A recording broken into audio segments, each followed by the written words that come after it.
こんにちは。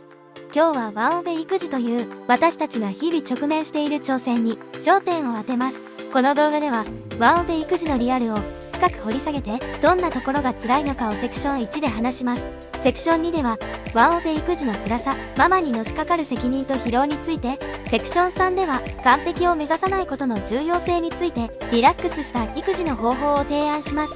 セクション4では周りのサポートの活用方法を、セクション5では夫婦間での役割分担の重要性を探ります。そして最後にセクション6で自分の時間を確保する方法について話します。これらの話を通してワンオペ育児のストレスを減らし、楽になるヒントをお届けします。ぜひ最後まで見ていただき、ワンオペ育児の状況が少しでも軽減できれば嬉しいです。1、ワンオペ育児のリアル。ワンオペ育児のリアルに焦点を当てます。一人で育児と家事を頑張るママたち、本当に大変ですよね。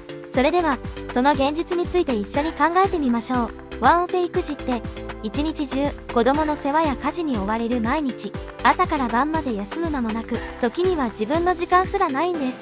ママがどれだけ大変なのか、日本と他国を比べてみることでより深く理解していきましょう。6歳未満児を持つ夫婦を国際比較した場合、日本ではママたちは平均して1日に7時間以上も家事や育児に費やしています。でもパパの手伝いは平均1時間程度。これはアメリカやノルウェーと比べると日本のママの負担がどれだけ大きいかがわかります。アメリカやノルウェーではパパももっと育児や家事に関わっているんですよ。ワンオペ育児の大変さを知って、私たちもサポートし合い、家族や社会全体で子育てを支える文化を築くことが大切です。一人で全てを背負い込むのではなく、周囲の力を借りて少しでも楽になる方法を一緒に考えていきましょう。2、ワンオペ育児の辛さ。ワンオペ育児の辛さについてみんなで一緒に考えてみましょう。子育ては喜びもたくさんあるけど、一人で全部を背負うとその重さはとても大きいんですよね。一番の辛さはずっと一人でいること。子供のお世話をしながら家のこともしなくちゃいけない。ちょっと座ってほっとする時間もないんですよね。自分のことはいつも後回し。そんな毎日結構しんどいんです。サポートがないと全部自分で抱えなくちゃいけない。子供が熱を出したらドキドキ、夜中に泣いたら休めない。いつも時間に追われてバタバタしてる感じ。これがワンオペ育児の大変さなんです。それに自分の時間が全然持てないのもすごく辛いところ。好きなことをする時間もなくて、自分のことを考える余裕もないんです。常に誰かのために動いてる感じで、ちょっと息が詰まることもありますよね。ワンオペ育児の辛さを共有し、みんなで支え合えたらいいなと思っています。一人で抱え込まないで、一緒に乗り越えていきましょうね。3、完璧を目指さないことの重要性。ここでは完璧を目指さないことに焦点を当てます。育児や家事、すべてを完璧にこなそうとするプレッシャー、感じたことありますよね。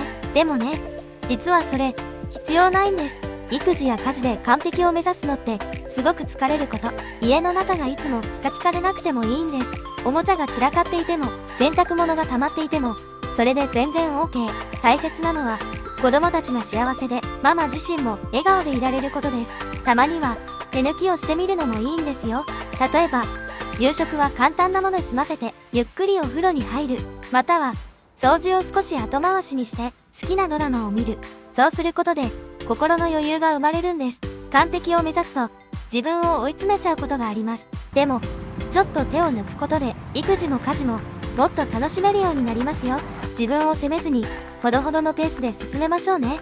これは完璧を目指さずにリラックスして育児や家事に取り組む方法です。ママもパパも、そして家族みんなが毎日をもっと楽しく過ごせるといいですね。4、サポートの活用と他国の育児文化。ここではサポートの活用と他国での育児文化の違いについて見ていきましょう。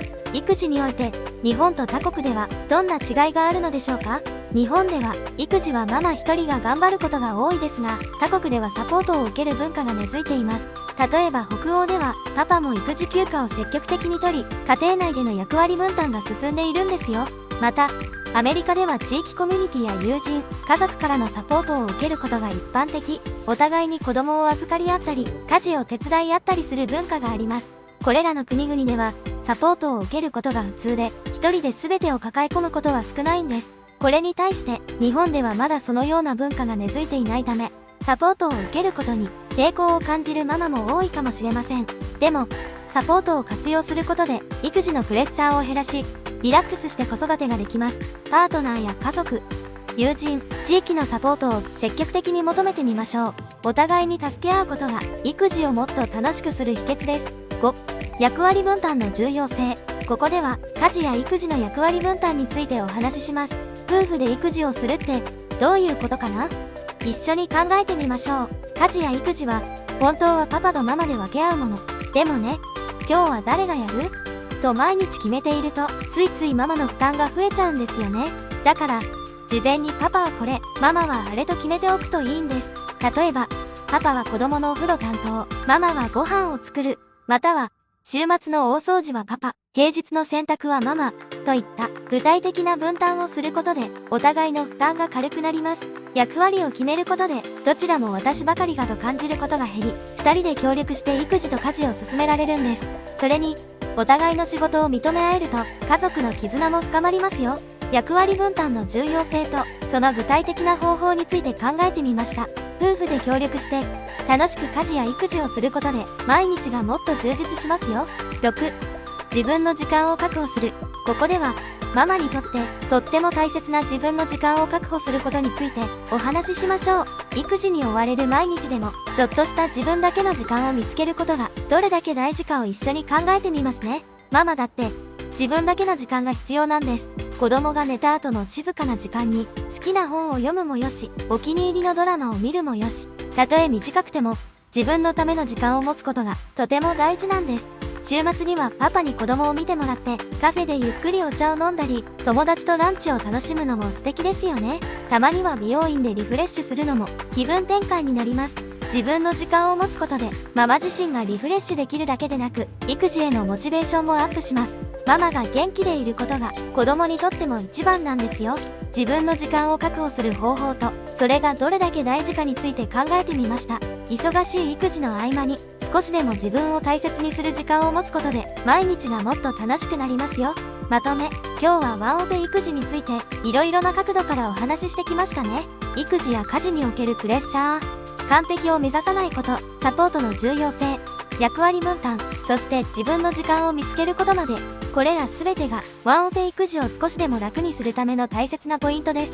育児はママ一人の仕事じゃありません。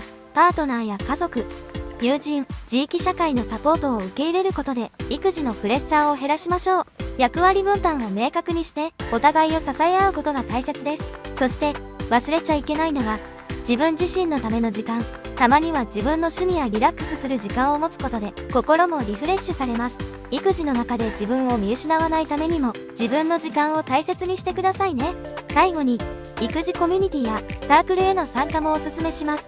身内だけに頼るのではなく、同じ境遇にある人たちとつながることで新しい気づきやサポートが得られるかもしれません。今日の話が皆さんの育児生活に少しでも役立つヒントとなれば嬉しいです。一人で抱え込まず周りのサポートを受け入れて育児をもっと楽しく、もっとリラックスして進めていきましょう。それではまた次回の動画でお会いしましょう。お楽しみに。